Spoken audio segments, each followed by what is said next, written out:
keempat akan memaparkan hasil kerja kami tentang kehamilan molar.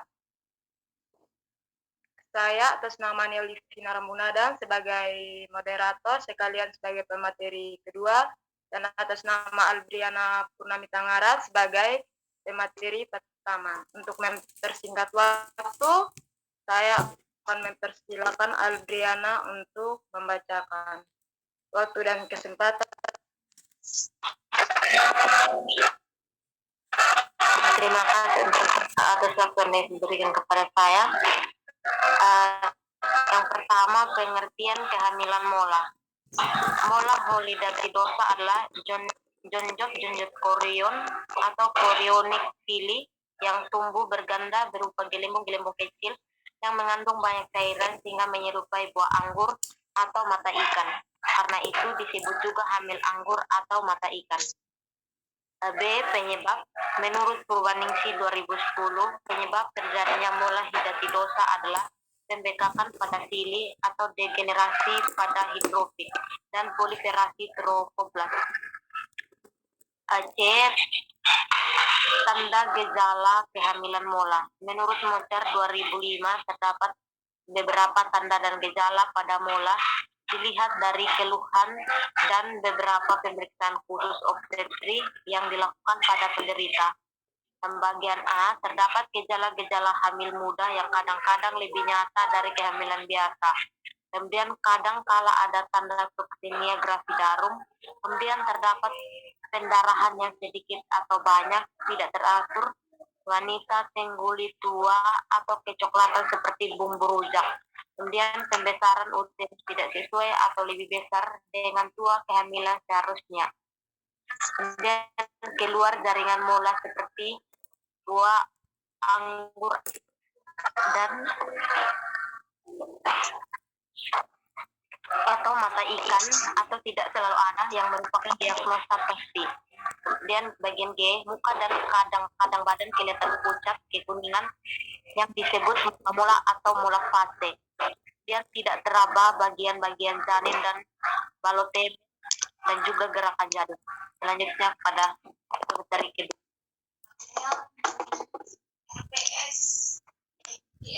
Bagian D, patofisiologis. Korion tumbuh berganda dan mengandung cairan merupakan kista-kista seperti anggur. Biasanya di dalamnya tidak berisi embrio. Secara histopatologi, kadang-kadang ditemukan jaringan mola pada plasenta dengan bayi normal. Bisa juga terjadi kehamilan ganda. Ganda mola adalah satu janin tumbuh dan yang satu lagi menjadi mola hidatidosa. Gelembung mola besar berdiameter lebih dari 1 cm. Mola parsialis adalah bila dijumpai janin dan gelembung-gelembung mola.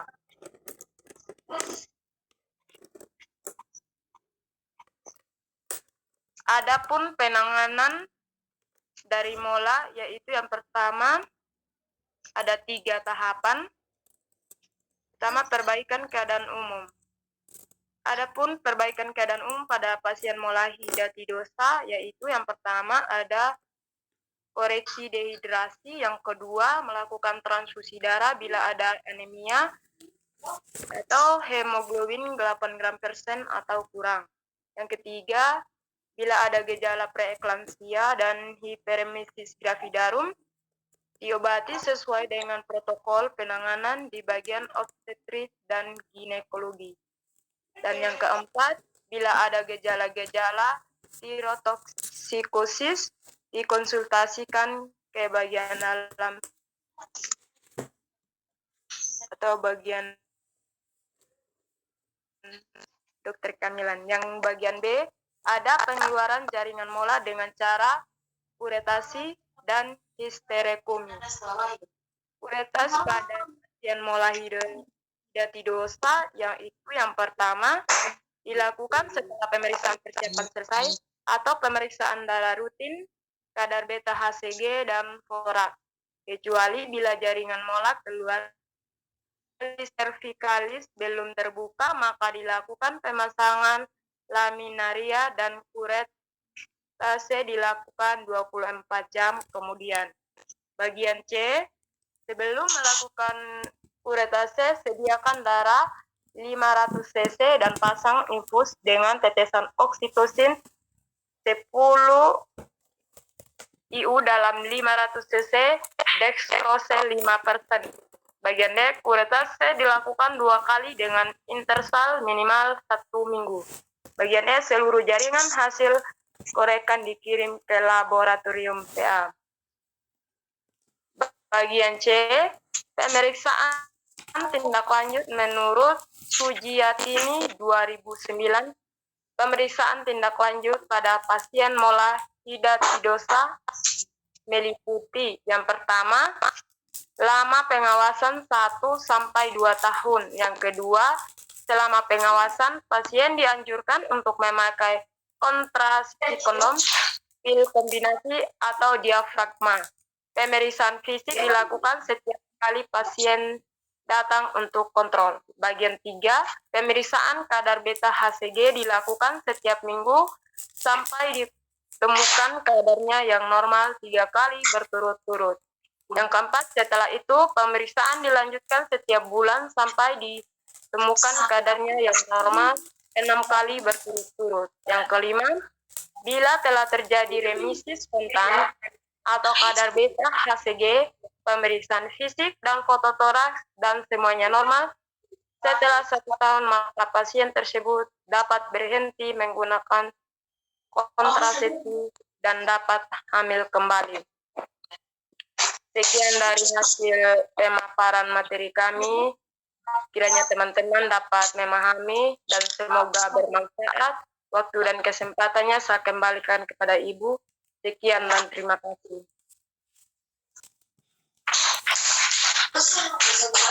Itu terima kasih juga kepada Saudari Desnas yang sudah membantu pemaparan materi.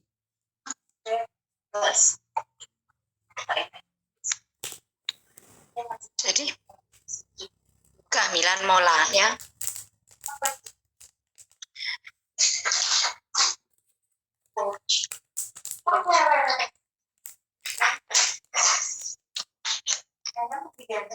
Dari pembelahan sel tersebut tidak menjadi janin, tapi hanya sebuah gelembung.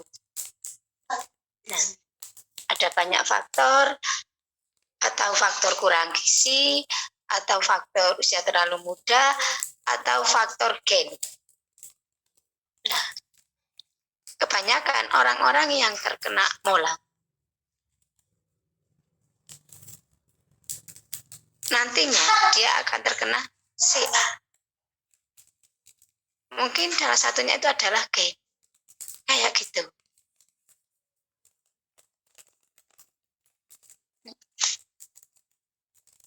Karena ini pembelahan sel yang abnormal, maka pengawasannya pun tidak berhenti sekali. Nah, kita awasi sampai 2 tahun baru pulang.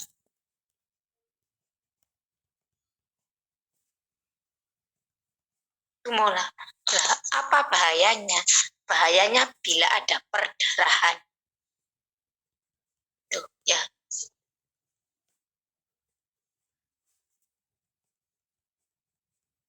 Makanya kalau trimester 1, kalau dulu orang USG itu hanya karena ingin tahu laki atau perempuan, cowok atau cewek. Sekarang enggak.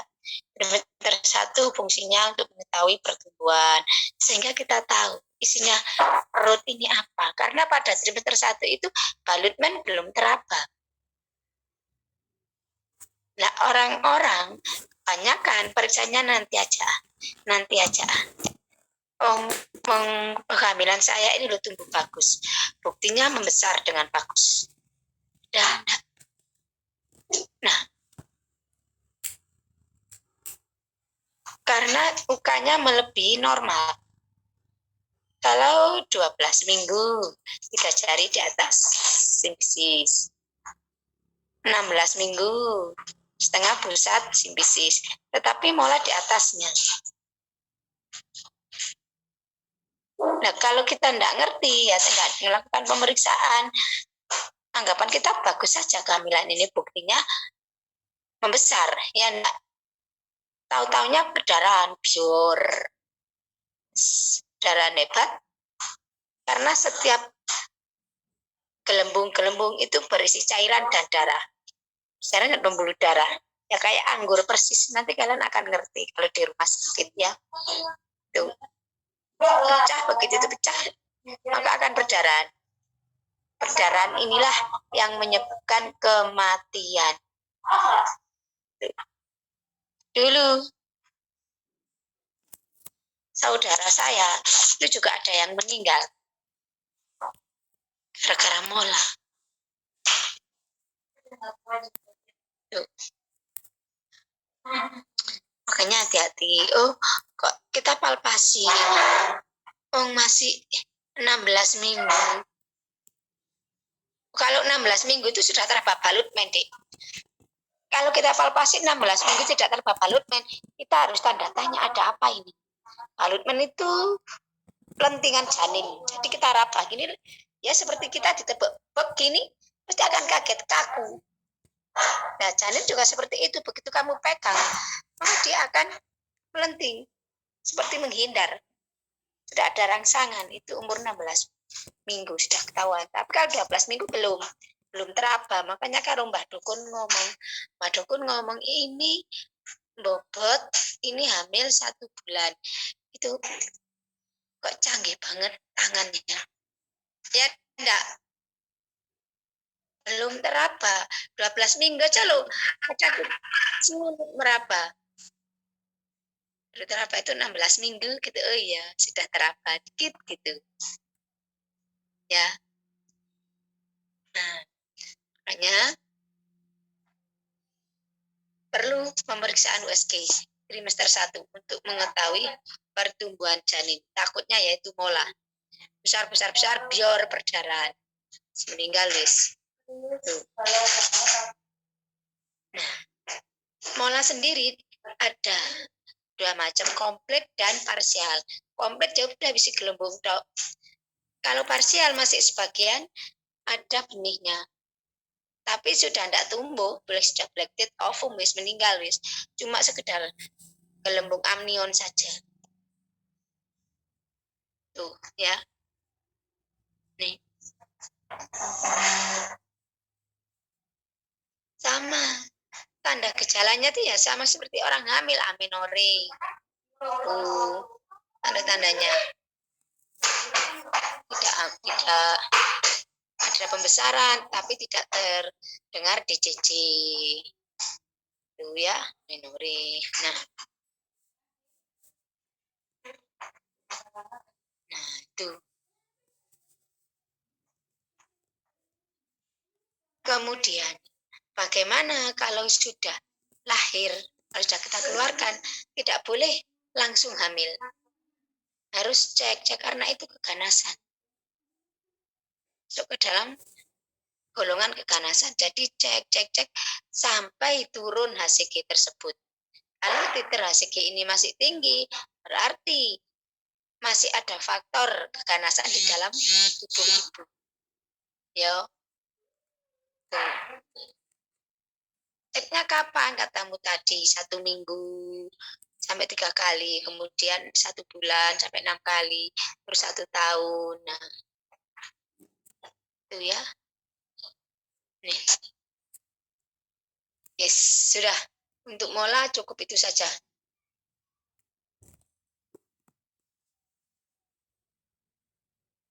Ayo lanjut. Kita dua kelompok hari ini.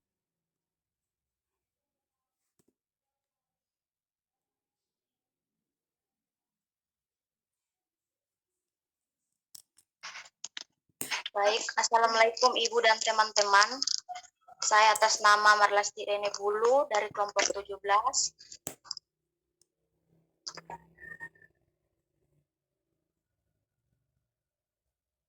Kamu sendiri tadi? Berdua Bu sama Marianti Ege.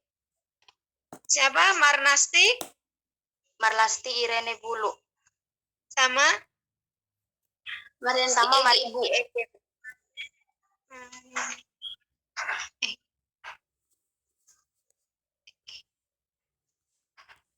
Guys, ayo. Baik, untuk mempersingkat waktu, kita akan mulai dari materi yang pertama.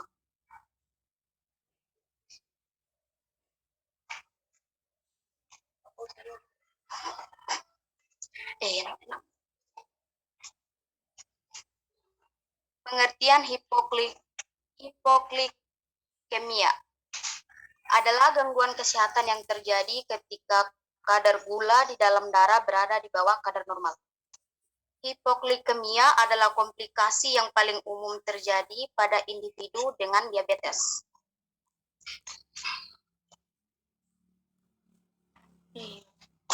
Dulu itu kan masih produksi urin ini ya. Baik, yang kedua yaitu tanda dan gejala. Tinggi, masih tinggi. Gejala gula darah rendah atau hipoglikemia dapat muncul secara tiba-tiba dan bervariasi pada tiap penderita. Gejala tersebut meliputi mudah lapar, mudah marah, seluruh tubuh mengalami kelelahan, kepala terasa ringan, keringat berlebih, lapar yang berlebihan, pingsan atau terguncang gastrointestinal, yaitu mual atau muntah. Kognitif, merasa kebingungan mental dan tidak merespon. Pada mulut, bibir kesemutan atau kering, juga umum terjadi iritabilitas, jantung berdetak cepat atau palpitasi, dan mengalami kegelisahan, kesulitan berbicara, ketidakstabilan, dan mengantuk, beserta penglihatan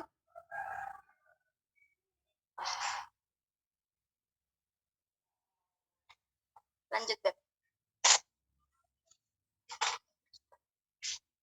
Penyebab umum hipoglikemia adalah paparan suhu Jadi dingin. baik, nah di sini saya akan jelaskan tentang penyebab.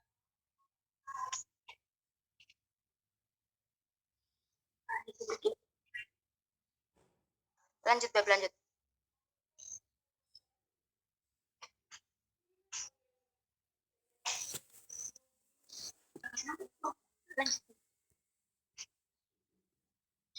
Nah di sini penyebab hipoglikemia itu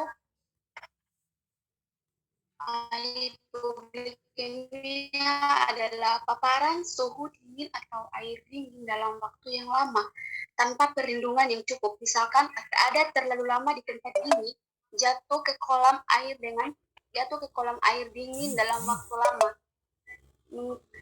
mengenakan pakaian yang basah untuk lama. Di sini bahaya hipoglikemia adalah ketika suhu tubuh turun terlalu rendah, jantung, sistem saraf, dan organ tubuh lain tidak dapat bekerja secara optimal. Jika tidak segera ditolong, hipoglikemia bisa menyebabkan kegagalan total. Di sini jenis hipoglikemia.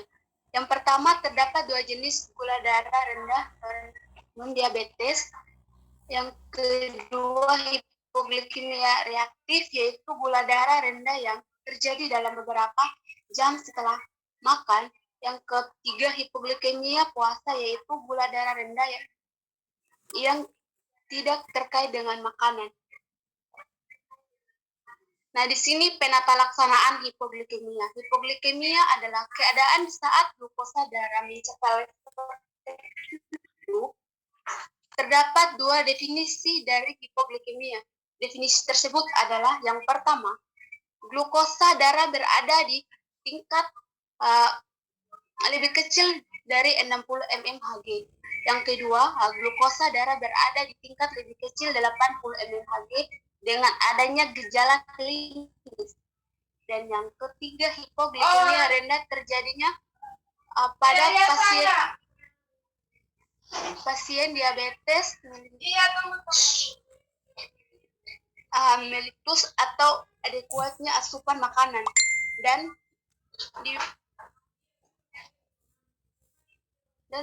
parah dengan kondisi obat diabetes yang menyebabkan tingkat glukosa pasien menjadi sangat rendah. Penyebab lainnya adalah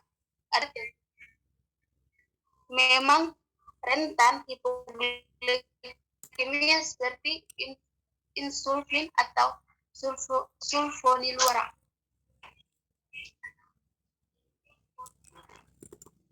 Nah, di sini patologi. Ketika hipoglikemia terjadi,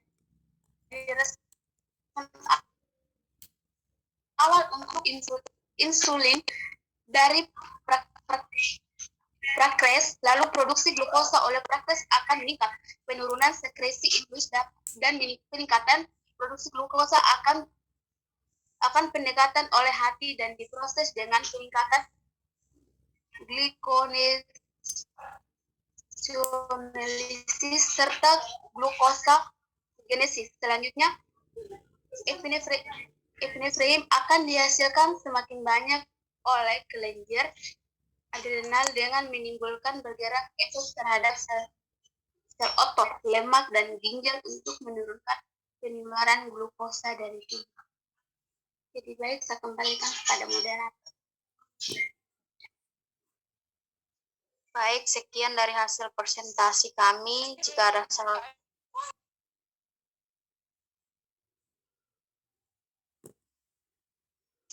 ada dari teman-teman yang mau bertanya dan mau menambahkan, saya persilakan. Saya absen dulu ya. Baik. Mili 50 miligram.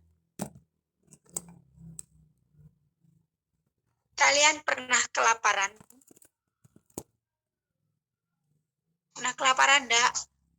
Pernah, Bu.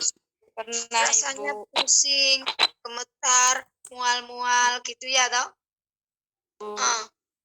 Iya, Mas. Ibu. Hampir aduh, aku enggak kuat sampai mau tepar aku. Nah, kekurangan zat gula. Jadi gula di dalam otot ini enggak ada, kosong. Ya. Makanya kalau mau berangkat, mau bepergian, saya enggak sempat makan. Kalau enggak sempat makan ya sudah. Minum manis harus. Ya. Harus minum manis itu. Itu gantinya gula. Begitu juga nanti bila ada ibu hamil, ya ibu hamil, saya enggak enak makan, Bu. Pagi suruh minum manis. Setidaknya jam 9, jam 10, itu masih ada tenaga. Tidak sampai pingsan. Begitu juga kalian. Ya. Yes. Guru-guru enggak usah pakai teh, enggak usah pakai apa, minum manis gitu. 2 jam sudah tergunakan tuh. Untuk menyuplai kebutuhan gula dalam tubuh kita. Ya, tuh. Nah, tandanya apa katamu tadi? Gemetar, ya enggak? Berkeringat, sakit kepala, pusing. Nah,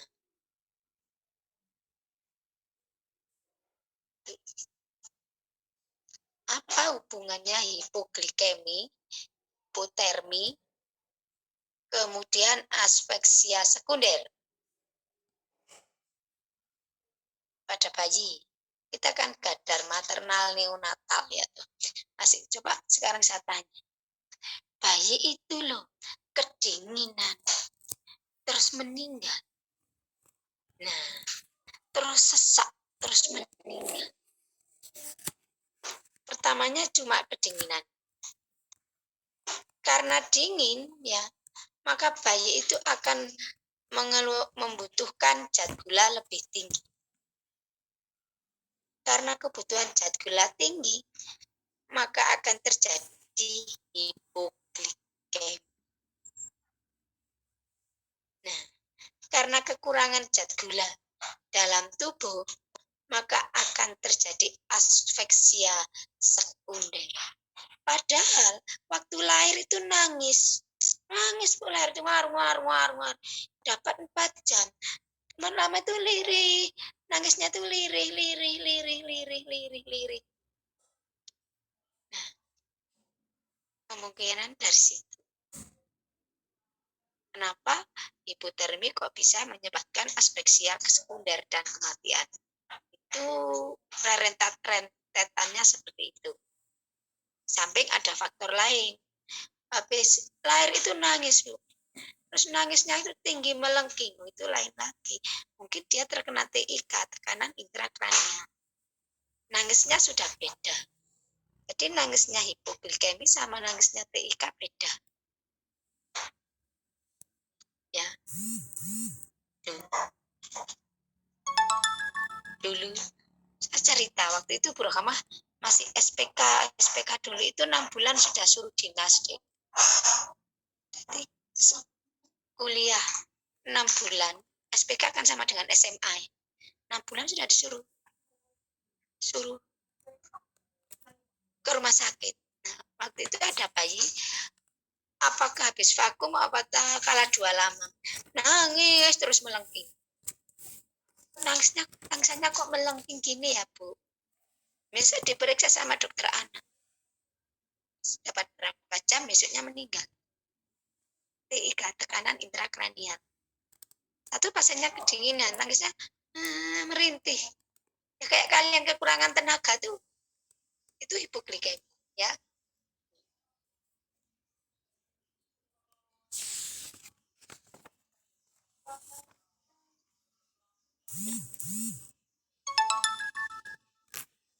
Ibu-ibu yang kena diabetes, ya, ibunya ini cenderung diabetes, maka anaknya cenderung terjadi hipoglikemi. Kenapa? Karena saat di dalam ibu itu suplai insulinnya kan dari ibu ya, tinggi.